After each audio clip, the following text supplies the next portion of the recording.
नमस्कार, हिमाचल समाचार में आपका स्वागत है। आज के मुख्य समाचार। सर्वोच्च न्यायालय ने सरकारी वन भूमि पर खैर के पेड़ों के कटान की अनुमति की प्रदान। मुख्यमंत्री ने कहा 2 किश्तों में दिया जाएगा एचआरटीसी के चालकों व परिचालकों को ओवरटाइम और रात्रि भत्ता। संरक्षित भौगोलिक संकेत के रूप में कांगड़ा चाय यूरोपीय संघ के तहत पंजीकृत। विभिन्न प्रतिनिधि मंडलों ने की मुख्यमंत्री से भेंट। और अब समाचार विस्तार से। मुख्यमंत्री ठाकुर सुखविंदर सिंह सुक्खू ने आज शिमला में कहा कि सर्वोच्च न्यायालय ने हिमाचल प्रदेश के वन विभाग के 10 वन मंडलों की सरकारी वन भूमि पर खैर के पेड़ों के कटान की अनुमति प्रदान की है। उन्होंने कहा कि राज्य सरकार ने सर्वोच्च न्यायालय के समक्ष इस मामले की पुरजोर वकालत की और इसके फलस्वरूप वन विभाग के पक्ष में निर्णय आया। उन्होंने कहा कि ऊना, हमीरपुर, बिलासपुर, नालागढ़ और कुटलैहड़ वन मंडलों में खैर के पेड़ों की कटान के लिए कार्य योजना तैयार की गई है और इन वन मंडलों में प्रतिवर्ष 16,500 वृक्षों का कटान निर्धारित किया गया है।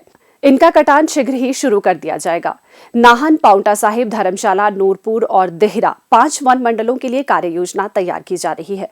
वन अधिकारी इन 5 वन मंडलों के लिए कार्य योजना तैयार करने के लिए वनों का निरीक्षण करने और खैर के पेड़ों की गिनती की प्रक्रिया शुरू करेंगे। किसान की जमीन में जब खैर लगाए उसको काटने की परमिशंस नहीं थी। हमारी सरकार ने जो सरकारी जंगलों में भी ज़मीन थी उसको भी काटने की परमिशन नहीं थी। उसका वर्किंग प्लान बनाया, सुप्रीम कोर्ट में ये गया और उसके बाद हमारी सरकार ने अभी तक जितने भी सुप्रीम कोर्ट में केस किए उनको सबको जीता है। पिछले 5 महीने से ये बहुत बड़ी बात है। हमने शिमला डेवलपमेंट प्लान के संबंध में हाई कोर्ट में अपना पक्ष सही ढंग से रखा, हम उसमें आगे बढ़े और हमें इसमें सफलता मिली। हमने जो सड़कें, रोड्स फॉरेस्ट कॉरपोरेशन के द्वारा बनते थे वो सब सुप्रीम कोर्ट से परमिशन लेते थे, हमने उसको विड्रॉ करवाया। खैर के मामले में भी हमारी सफलता हुई, एनजीटी के मामले में भी आगे बढ़ रहे हैं। तो हमारी सरकार गवर्नेंस की तरफ विश्वास करती है। इस दृष्टि से मुझे लगता है कि आने वाले समय में हम और भी जहां हमारे कानूनी दाव पेच के हिसाब से हमारे जो केस फंसे उस दृष्टिकोण से भी हम आगे बढ़ेंगे। ठाकुर सुखविंदर सिंह सुक्खू ने कहा कि खैर के पेड़ों की सिल्वीकल्चर कटाई वन प्रबंधन एवं इनके कायाकल्प के अलावा सरकार के राजस्व सृजन में सहायक सिद्ध होगी। उन्होंने कहा कि खैर के वृक्षों का समय से कटान नहीं होने के कारण अधिकांश पेड़ सड़ रहे हैं और ये बेहतर वन प्रबंधन की दिशा में एक बड़ी बाधा है। उन्होंने कहा कि प्रदेश सरकार ने राज्य के हित को ध्यान में रखते हुए इस मामले को सर्वोच्च न्यायालय में उठाया था। सर्वोच्च न्यायालय ने वर्ष 2018 में प्रायोगिक के आधार पर खैर के पेड़ों की कटाई के परिणाम जानने के लिए इसमें पेड़ों की कटाई की अनुमति प्रदान की थी। अब शीर्ष अदालत ने वन विभाग की राय एवं केंद्रीय अधिकार प्राप्त समिति द्वारा शीर्ष अदालत में प्रस्तुत निष्कर्षों को ध्यान में रखते हुए खैर के पेड़ों की कटाई की अनुमति प्रदान की है। मुख्यमंत्री ठाकुर सुखविंदर सिंह सुक्खू ने गुरुवार को शिमला में एचआरटीसी इंटेक, एचआरटीसी भारतीय मजदूर संघ, एचआरटीसी चालक संघ और एचआरटीसी परिचालक संघ की बैठक की अध्यक्षता की। इस अवसर पर उन्होंने हिमाचल पथ परिवहन निगम के चालकों और परिचालकों के ओवरटाइम और रात्रि भत्ते की देनदारी के भुगतान की घोषणा की। उन्होंने कहा कि चालकों व परिचालकों का 11 करोड़ रुपए देय है जो कि 2 किश्तों में 2 माह के भीतर अदा किया जाएगा। मुख्यमंत्री ने एचआरटीसी के कर्मचारियों और पेंशन भोगियों को 3% महंगाई भत्ता जारी करने के साथ साथ कर्मचारियों और पेंशनरों के चिकित्सा प्रतिपूर्ति बिलों का शीघ्र भुगतान करने की भी घोषणा की। उन्होंने कहा कि राज्य की वित्तीय स्थिति खराब है, लेकिन इसके बावजूद राज्य सरकार कर्मचारियों का कल्याण सुनिश्चित कर रही है। उन्होंने कहा कि राज्य सरकार एचआरटीसी को वित्तीय घाटे से उबारने के लिए पूरा सहयोग करेगी, लेकिन इसके लिए कर्मचारियों का सहयोग भी जरूरी है।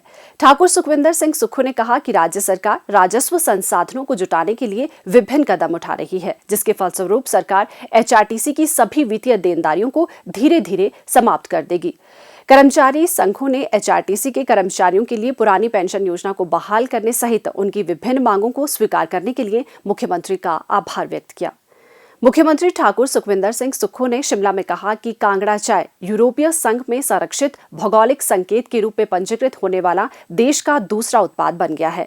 इससे कांगड़ा चाय के उत्पादकों के लिए यूरोपीय देशों में बिक्री का मार्ग प्रशस्त हो गया है। यूरोपीय बाजारों में उत्पाद की गुणवत्ता, वास्तविकता और प्रतिष्ठा को पहचानने के लिए कांगड़ा चाय का यूरोपीय संघ के तहत पंजीकरण महत्वपूर्ण साबित होगा। इसके पंजीकरण से कांगड़ा चाय को अंतर्राष्ट्रीय स्तर पर पहचान मिली है, जो कि इसकी बिक्री के लिए वरदान साबित होगा। इस निर्णय से कांगड़ा जिले के पालमपुर, बैजनाथ, कांगड़ा व धर्मशाला, मंडी जिले के जोगिंदरनगर और चंबा जिले के भटियात क्षेत्र के कांगड़ा चाय उत्पादकों को लाभ होगा।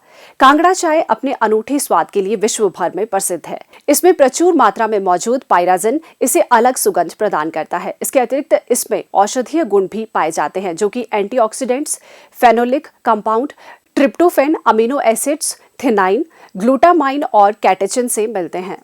मुख्यमंत्री ने कहा कि कांगड़ा चाय को वर्ष 2005 में पंजीयक भौगोलिक संकेतक चेन्नई द्वारा जीआई का दर्जा दिया गया था और अब यूरोपीय संघ के साथ पंजीकरण के बाद कांगड़ा चाय की बिक्री बढ़ने की उम्मीद है। ब्रिटिश काल में कांगड़ा चाय का निर्यात यूरोपीय बाजारों में किया जाता था। इसकी गुणवत्ता के कारण एम्स्टर्डम और लंदन के बाजारों द्वारा वर्ष 1886 से 1895 के बीच कांगड़ा चाय को विभिन्न पुरस्कार दिए गए। आज से पहले यूरोपीय संघ में पंजीकृत न होने के कारण कांगड़ा चाय की यूरोपीय बाजारों में बिक्री संभव नहीं थी, लेकिन अब पंजीकरण के पश्चात इस हिमाचली उत्पाद के लिए यूरोपीय देशों के बाजार भी खुल गए हैं। वर्तमान राज्य सरकार हिमाचल के पारंपरिक उत्पादों को संरक्षित करने के लिए प्रतिबद्ध है। उन्होंने बताया कि स्थानीय कारीगरों और बुनकरों को लाभ पहुंचाने के लिए कई नवीन पहल की गई है।